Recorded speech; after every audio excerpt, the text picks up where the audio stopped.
Hello doctor, ஒரு 60 seconds கொடுப்பீங்களா? Yeah sure. எந்த ஒரு விஷயம் உங்களை ஏஆர்சி ஃபெர்டிலிட்டி தொடங்குறதுக்கு ஊக்குவிச்சுது?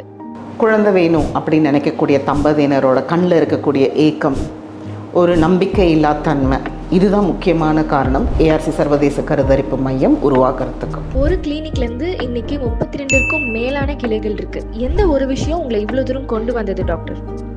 குழந்தை இல்லா தம்பதியினர் எங்கள் மேலே வச்ச நம்பிக்கை, அவங்க ஒவ்வொரு சிகிச்சை முடித்து குழந்தை பேர் பெறும்போது கொடுக்கக்கூடிய ஒரு புன்னகை, இது என்ன மட்டும் இல்லை, என்னுடைய மொத்த டீமையுமே ஊக்குவிக்கிறதுக்கு காரணமாக இருந்தது. பெற்றோராக முயற்சிக்கும் தம்பதிகளுக்கு நீங்கள் என்ன சொல்ல விரும்புகிறீங்க டாக்டர்? நம்பிக்கையை இழக்காதீங்க. உங்களுடைய பயணம் கடினமானதாக இருக்கலாம், ஆனால் இதில் நீங்கள் மட்டும் தனியாக இல்லை, உங்கள் கூட நாங்கள் எல்லாருமே வழி நடத்துகிறோம்.